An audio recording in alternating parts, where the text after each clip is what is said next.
There's something I need to show you, my husband Derek said that Tuesday morning, his voice carrying a weight I'd learned to recognize over our 23 years of marriage.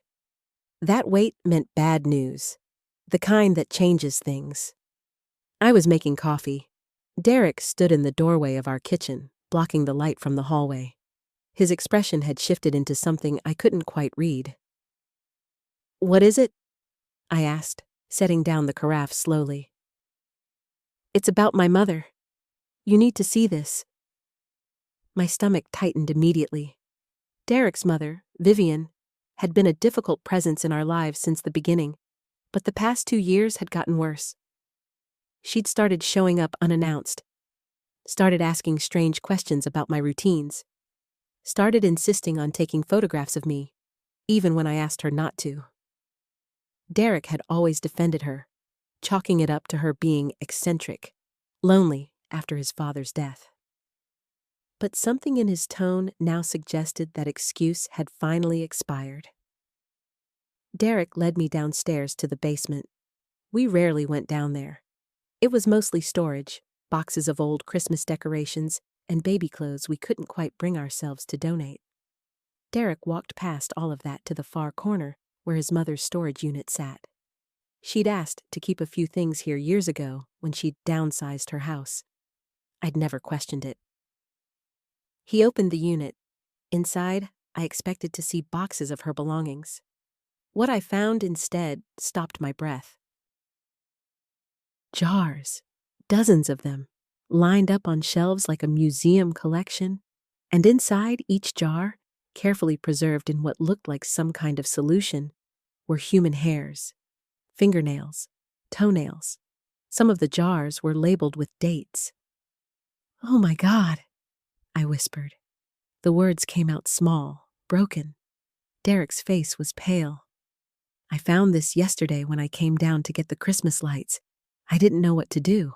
I didn't know if I should tell you or if I should just, I don't know, pretend I never saw this." I reached out and picked up one of the jars. The label on the bottom read, HL, March 2019. My initials, my hair, from 5 years ago. "How long has she been doing this?" I asked. My voice sounded distant, like it was coming from someone else's body. "I don't know. I haven't had time to look through all of them. But, Haleyera, some of these jars go back years. There are so many of them." I set the jar down carefully, as if it might break. As if breaking it would make this less real. But the reality was already settling into my bones, cold and heavy. Vivian had been collecting pieces of me, not just recently, for years. The drive to Vivian's house took 40 minutes. I spent the entire time staring out the window, watching the familiar landscape of our suburb blur past. Derek had wanted to come with me, but I'd insisted on going alone. I needed to understand this before I could process it with anyone else. I needed to look her in the eye and ask her why. Her house was a colonial with white shutters, the kind of place that looked like it belonged in a magazine. She'd always been proud of it. She'd always been proud of her appearance, too. Immaculate hair, perfect makeup, designer clothes. Everything about Vivian was controlled, curated, perfect. She answered the door before I even finished knocking, as if she'd been waiting. "Haleyera, what a wonderful surprise," she said, her smile bright and practiced. "Derek didn't mention you were stopping by. Come in, come in. I just made tea." I stepped inside without returning her smile. The house smelled like her perfume, something expensive and floral that I'd never liked. The living room was exactly as I remembered it, perfectly arranged.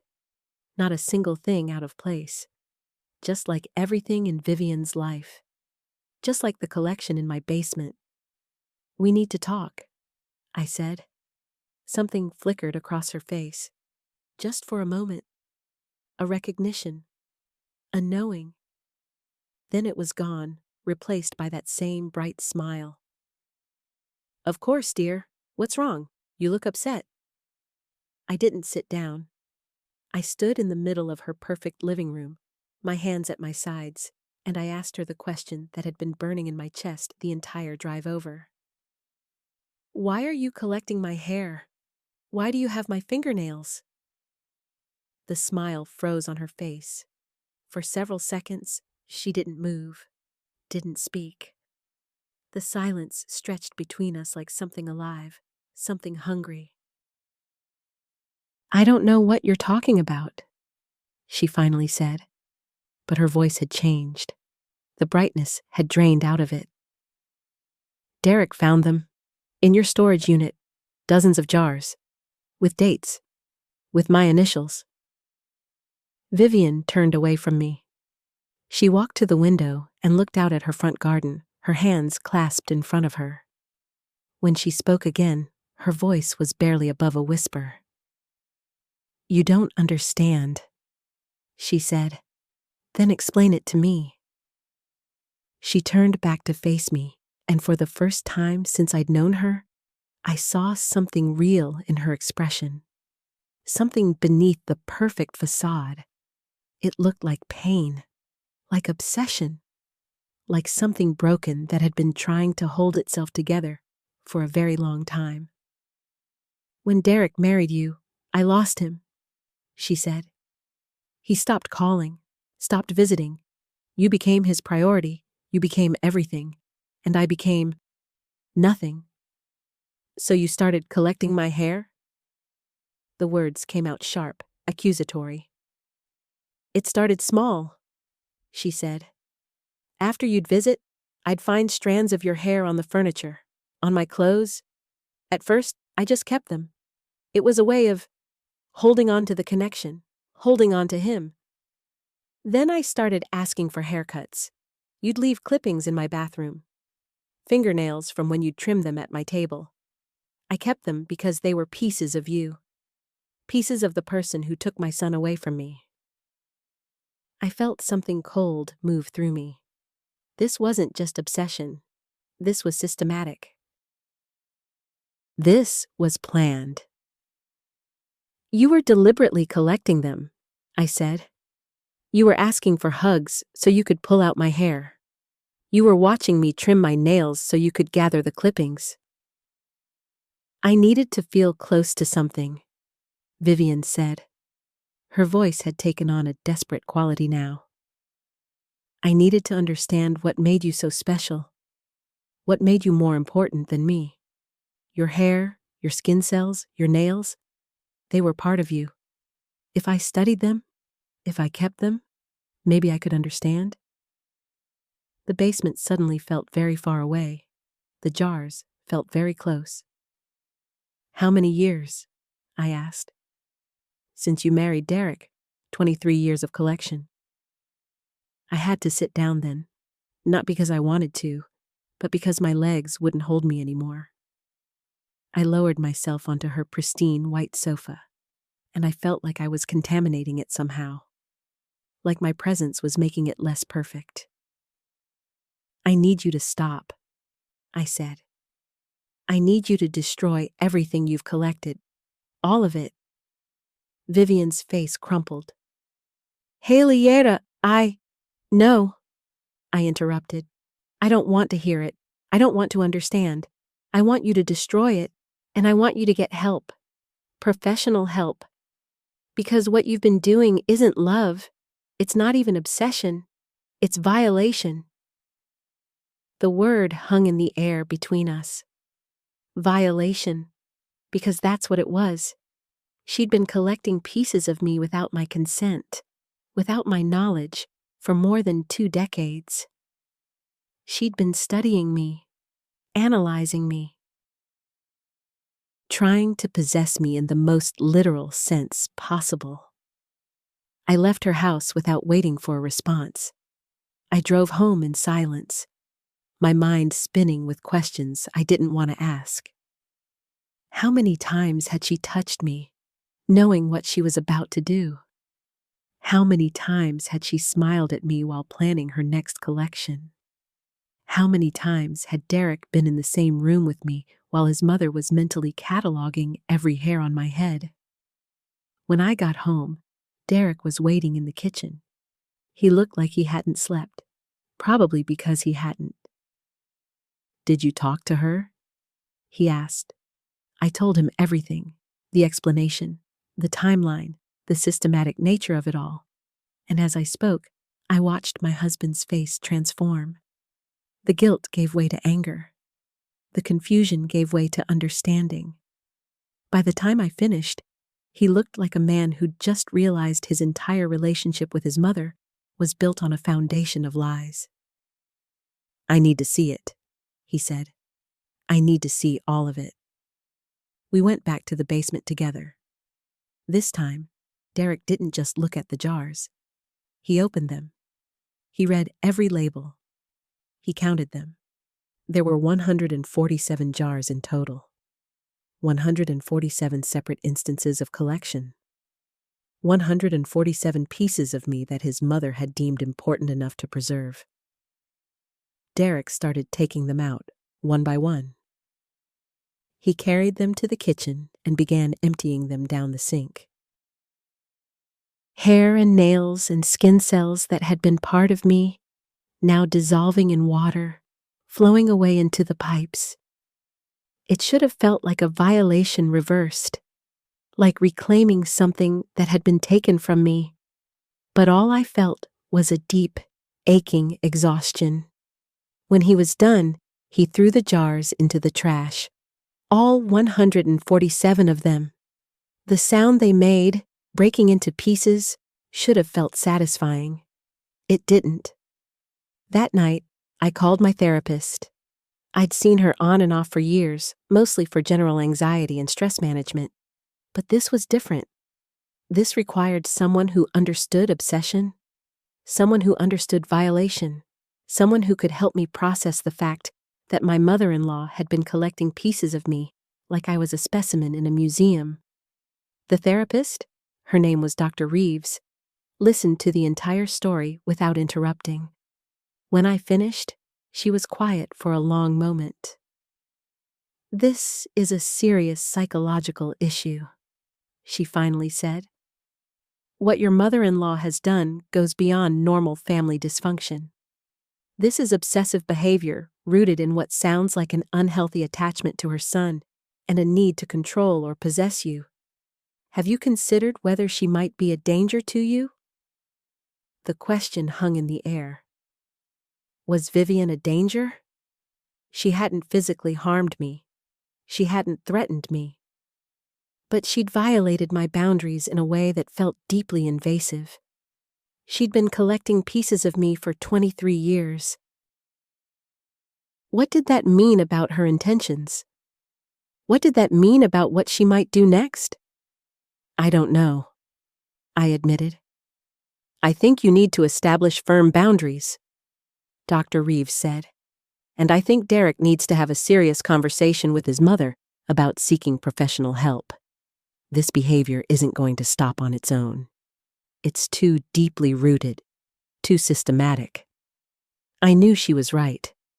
But the thought of Derek having that conversation, of him confronting his mother about her obsession, felt almost as painful as the discovery itself. Because it meant acknowledging that his mother wasn't just eccentric or lonely. It meant acknowledging that she was sick. The next day, Derek called his mother.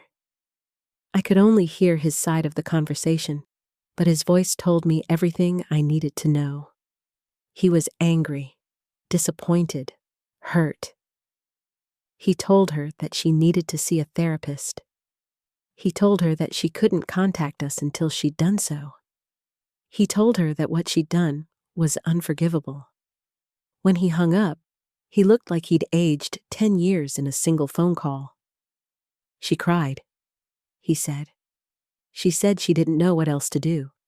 She said she was lonely. She said she was sorry." "Are you going to forgive her?" I asked.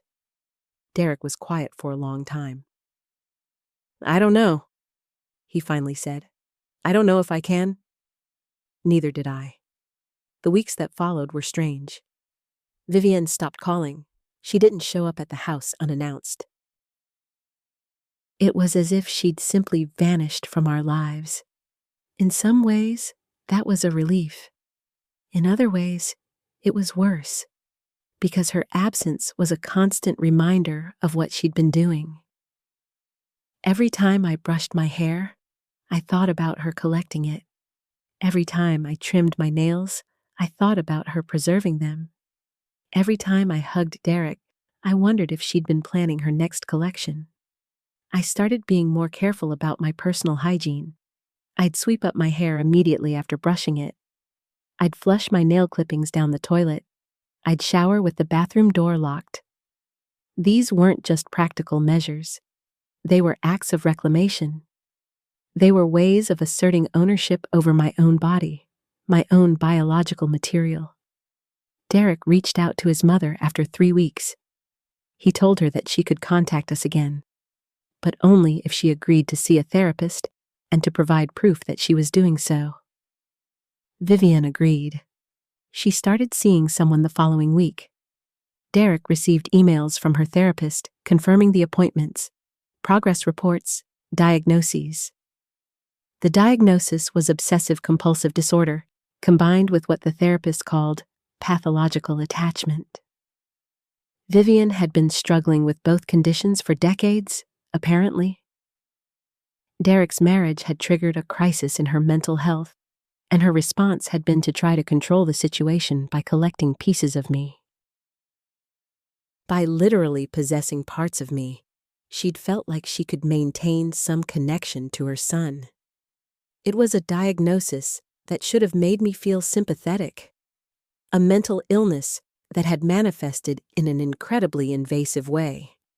But sympathy didn't come easily, not when I was still processing the violation. Not when I was still thinking about all the times she'd smiled at me while planning her next collection. 6 months into her therapy, Vivian asked if she could see us. Derek was hesitant, but I told him I wanted to hear what she had to say. I wanted to know if therapy had actually changed anything, or if it was just another performance, another way of controlling the narrative.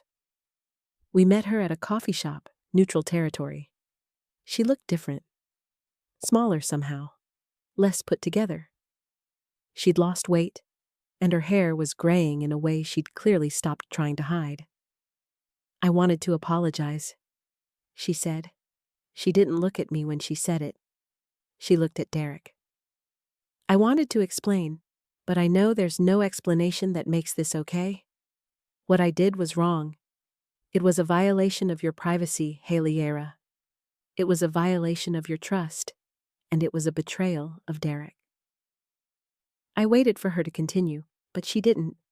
She just sat there, looking at her coffee. Do you understand why you did it? I asked. Vivian finally looked at me. Her eyes were red, like she'd been crying. My therapist says I was trying to control something I felt I'd lost control of. When Derek married you, I felt like I was losing him, so I tried to possess you instead. I tried to make you into something I could understand, something I could control. By collecting my hair, I said. It wasn't a question. Yes, I know how it sounds. I know how sick it is. But in my mind, at the time, it made perfect sense. Every strand of your hair was a connection to Derek. Every piece of you was a piece of him. If I could understand you, I could understand why he loved you more than he loved me. The words hung in the air. Loved you more than he loved me. That was the crux of it. That was the obsession at the heart of her obsession. She'd felt replaced. She'd felt less important.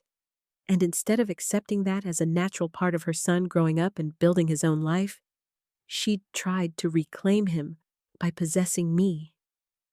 I can't forgive you, I said. Not yet. Maybe not ever. But I can accept that you're trying to get help, and I can accept that we might be able to move forward from this, slowly, with boundaries. Vivian nodded. She didn't argue. She didn't try to convince me. She just accepted what I was saying and sat with it. Derek was quiet the entire drive home. When we got inside, he went straight to the bedroom and closed the door. I gave him space. He needed to process his own feelings about his mother. Feelings that were probably much more complicated than mine, given that she was his mother. Given that he'd spent his entire life loving her before discovering what she'd been doing. That night, I lay in bed next to my husband and thought about violation in all its forms. I thought about how it doesn't always look like what we expect it to. Sometimes violation is quiet. Sometimes it's systematic. Sometimes it comes from someone who claims to love you. Over the next year, things slowly returned to a new kind of normal. Vivian continued therapy. She saw Derek occasionally, but I didn't join them. Derek and I established firm boundaries about what we would and wouldn't discuss with her. We made it clear that if she ever showed signs of relapsing into her old behaviors, we would cut contact completely. She never did. Her therapist reported that she was making genuine progress, that she was learning to process her feelings of abandonment in healthier ways, that she was beginning to understand that her son's marriage wasn't a loss of her, it was an expansion of his life. But even with all of that, something had fundamentally changed. The relationship between Derek and his mother would never be what it was before. And the relationship between me and Vivian would never exist in the way it might have. We'd crossed a line that couldn't be uncrossed. We'd discovered something about each other that couldn't be unknown. 2 years after finding the jars, I was in my garden, trimming back the roses for winter. I was wearing gloves, and I'd set up a small bag to collect all the plant material so I could compost it. As I worked, I felt Derek's presence behind me before I heard him. "You're still doing that," he said. "Collecting everything, making sure nothing gets left behind." I looked down at my gloved hands. He was right. I'd become hyper-aware of my own biological material. I'd become obsessed with controlling what happened to it. In some ways, I'd let Vivian's obsession become my own. "I know," I said. "Dr. Reeves said that's a normal response to violation," Derek said, "that it usually fades with time." "Has it for you?" I asked. "No," he admitted. "I still think about it. I still have moments where I look at my mother and wonder what she was thinking. But it gets easier. The anger gets smaller. The hurt gets quieter." I set down my pruning shears and took off my gloves. "I think I'm ready to stop being so careful," I said. "I think I'm ready to let my hair fall where it falls, let my nails go where they go. Stop acting like my own body is something I need to protect from her." Derek nodded. "That sounds like progress." "It feels like surrender," I said. "Maybe that's the same thing." That night, I stopped sweeping up my hair immediately after brushing it. I let it fall on the bathroom tile and left it there until morning. It was a small thing, but it felt significant. It felt like reclaiming my normalcy. It felt like refusing to let Vivian's violation define the rest of my life. Derek and I eventually decided to have a proper conversation with Vivian about what had happened. Not to forgive her, necessarily, but to establish a new kind of relationship, one built on honesty and boundaries, rather than on the pretense that nothing had ever happened. We met with her and her therapist present. It was awkward and painful, but it was also necessary. Vivian talked about her struggles with mental illness. She talked about her fear of abandonment. She talked about how she'd convinced herself that collecting pieces of me was a way of staying connected to Derek.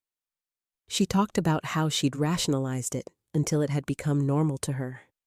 And I talked about what it felt like to discover that I'd been violated in such a profound way. I talked about the betrayal of trust. I talked about the way it had made me question every interaction we'd ever had. I talked about how even though I understood her mental illness, understanding didn't erase what she'd done. Vivian cried. She apologized. She asked if there was anything she could do to make it right. And I told her the truth. There wasn't. There was no way to undo what had been done. But there was a way forward. There was a way to build something new. Something based on honesty and respect and firm boundaries. Today, 3 years after finding the jars, Vivian is still in therapy. She and Derek have rebuilt their relationship, though it's different now. It's more cautious, more honest. He visits her once a month, and I occasionally join him, but I'm always careful. I'm always aware. And I think that's okay.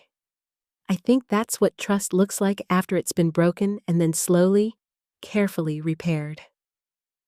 As for me, I've learned that violation doesn't always look like what we expect it to. It doesn't always come with violence or threats. Sometimes it comes quietly, from someone who claims to love you, someone who's struggling with their own demons. And sometimes, the hardest part isn't the violation itself. It's learning to live in the aftermath. It's learning to trust again. It's learning to let go of the control we grab onto when we realize how little control we actually had. I still see Dr. Reeves occasionally. We talk about boundaries and violation and the complicated nature of family relationships. We talk about how to move forward when someone we know has done something unforgivable. And slowly, session by session, I'm learning that healing isn't about forgetting. It's about integrating the experience into who you are and deciding that it doesn't define you. If you're experiencing violation of any kind, if someone in your life has crossed boundaries that feel impossible to cross back, please reach out to a mental health professional. You don't have to process this alone.